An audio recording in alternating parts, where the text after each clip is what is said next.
Star Trek. कहानी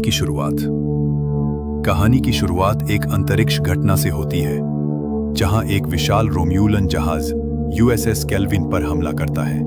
इस जहाज के कप्तान जॉर्ज किर्क अपने परिवार को बचाने के लिए खुद को बलिदान कर देता है, लेकिन उसी दौरान उसका बेटा जेम्स टी किर्क पैदा होता है।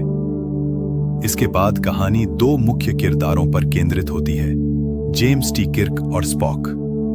किर्क एक विद्रोही और जिद्दी युवा है जो बचपन से ही अपने पिता के बलिदान से प्रभावित है। दूसरी ओर स्पॉक एक वल्कन और मानव माता पिता की संतान है जो भावनाओं को दबाकर तर्क और लॉजिक के आधार पर निर्णय लेता है। दोनों ही युवा स्टार फ्लीट अकादमी में भर्ती होते हैं। मुख्य विलन नेरो एक रोम्यूलन खलनायक है जो भविष्य से आया है। उसकी दुनिया रोम्यूलस एक सुपरनोवा विस्फोट से नष्ट हो गई थी और वह इसके लिए स्पॉक को दोषी मानता है। वह नारदा नामक शक्तिशाली जहाज से अतीत में आता है और स्पॉक और फेडरेशन से बदला लेने का प्रयास करता है। टाइम ट्रैवल के कारण कहानी एक वैकल्पिक टाइमलाइन में चली जाती है, जिसे केल्विन टाइमलाइन कहा जाता है। नेरो पहले स्पॉक के भविष्य के संस्करण को पकड़ता है और फिर स्पॉक के गृह वल्कन को नष्ट कर देता है, जिससे करोड़ों लोग मारे जाते हैं और स्पॉक की मां भी मारी जाती है।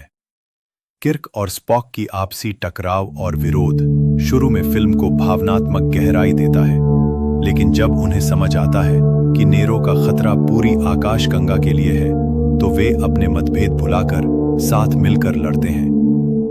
ओल्ड स्पॉक भविष्य से आया स्पॉक किर्क को प्रेरित करता है कि वह कैप्टन बनने लायक है। अंत में किर्क और स्पॉक मिलकर नेरो के जहाज नारदा में घुसते हैं और उसकी योजना को नाकाम कर देते हैं। वे रेड मैटर के जरिए नेरो के जहाज को एक ब्लैक होल में खींच देते हैं और पृथ्वी को बचा लेते हैं। फिल्म का अंत इस भावनात्मक मोड़ पर होता है जहां किर्क को यूएसएस एंटरप्राइज का नया कप्तान बनाया जाता है और स्पॉक उसके प्रथम अधिकारी बनते हैं। दोनों के बीच की दोस्ती और साझेदारी की नींव रखी जाती है।